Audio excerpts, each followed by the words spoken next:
All right, next up, man. You got your boy. You got your boy, man. The guy we used to call Jared Goof. We can't call him Jared Jared Goff. Goof no more. He has officially earned his name. He is Jared Goff, man. Talk to Jared me about Goff. Jared Goff, man. Talk to me about Jared Goff, man. Listen, I'm not listen. gonna lie. I'm so surprised that he's in this tier, bro. Like, talk about a glow up, man. Talk about Especially a considering glow how up. we felt about him for the longest, right? And here's the thing, Herbie. My league comparison for him was Alan Quartermain, who, for those who are not familiar, he is the marksman, the sniper, the guy who's excellent with weaponry, part of the group. And one of the reasons why, on top of that I made him the comparison to Jared Goff is because he also has a redemption arc. See, Alan Quartermain is someone who is legendary in British lore, but deep down, he carries a lot of demons with him. He carries a lot of bodies with him. And when you look at Jared Goff, Herbie, Jared Goff also got some bodies too, right? When you consider the fact that he was the lead quarterback for a team that went to a Super Bowl and had just an outlandishly embarrassing performance. When you consider he only put up 3 points, granted, you're going up against the greatest defensive mind in Of football all history, time. right? But that's neither here nor there. So he becomes someone who gets cast away, right? I'm sure the Rams thought, "Ha suckers, we're getting Stafford, and you're getting our trash." And he has, Herbie, one of the most admirable redemption stories in football.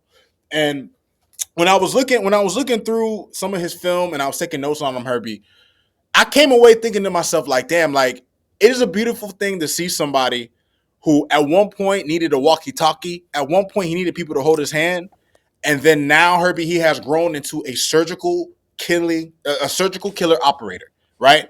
Let me just give you his stats to start. He completed 72.4% of his passes, Herbie. Ridiculous. He had Ridiculous. he had 37 touchdowns, which ranked fourth in the league, only to just 12 interceptions. He averaged 272 yards a game, which was second in the league. Okay. He also had 8.6 yards per attempt, which was also second in the league. He was undoubtedly Herbie, one of the league's great. He was one of the league's grittiest pocket passers. He was someone who regularly, Herbie, would hang in the pocket and take hits, aka the anti Kyler Murray. Okay, he was extremely aggressive downfield. He was someone who was quick with his reads. He is someone who knows exactly where to go with the football, makes the best out of all the weapons he had. One of the main talents that he had when he was with the Rams, Herbie, was they loved putting him in play action. And the Lions created a perfect scheme with that because play action is something that he always excelled in, and he does the same in Detroit. But where he grew was as a drop back passer. And you see it in the way he played. You see that when you think about it, Herbie, Jared Goff, not in last year's playoff because he did struggle a bit against the Commanders, but then you got to put context too, right? The Lions were playing with a second string defense pretty much with like practice squad guys too, right? And they had a ton of injuries that they were dealing with. And when you're in a situation where you have to make up for what someone else is not doing, it's gonna put you behind the eight ball. You're gonna get yourself in a bit of a shootout. And Jaden Daniels proved last season he may be the chosen one for the Commanders. But you look at what Jared Goff did the year before when they went up against the Niners, Herbie, and that was a game where his teammates let him down. Like he made the Yeah. throws that needed to be made, and his teammates let him down. Watching him in that game showed me that this is not the same Goff that we used to watch on the Rams. This is a guy that has tons of confidence now. This is a guy that the Lions like they can look at him and they can go, "Yo, we could win a Super Bowl with him." And Herbie, you got to think about that, Herbie. Jared Goff is someone that a team really believes they can win a Super Bowl with him, and they can. You see it on the film, Herbie. You see it. He doesn't have like a super cannon of an arm, but his accuracy is on point. His ability to play within rhythm is on point.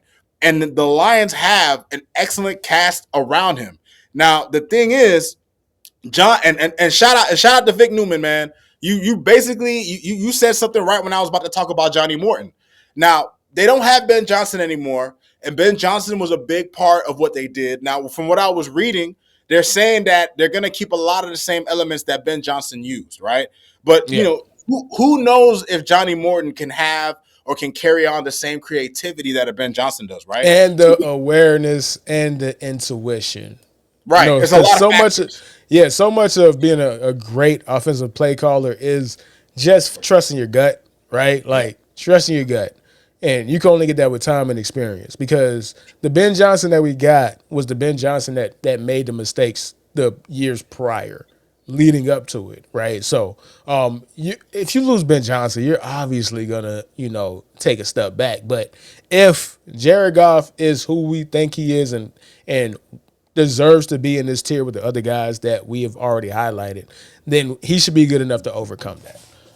He should be good enough to overcome that because at the end of the day, somebody could call a great play. You still got to make that pass. You still got to have that throw. You got to throw that timing, that anticipation, that understanding of the defense, that understanding of the leverage. You still have to do all of that.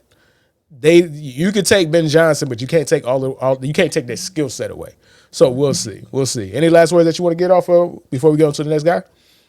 The one thing I will say, Herbie, and this just adds on to the points that we just made. The Lions up, and we're going to talk about the divisions later on in the summer. But I just want to make a note of like what he has to deal with. The first 10 opponents that the Lions have next season, they are at Green Bay. They get Chicago. They're at Baltimore Monday night. They get Cleveland, which is a nice little break. Then they're at Cincinnati. They're at Kansas City. Tampa Bay on Monday night. They get Minnesota. And then they're at the Commanders. Herbie, the first 10 games that the Lions have is going to be a gauntlet. So Jared Goff is going to have to put on his big boy pants. But you know what, Herbie? I like the Lions' chances. It's going to be them and Green Bay, I think, mainly competing in that division, and in large part due to these two quarterbacks. Nah, for sure, man. So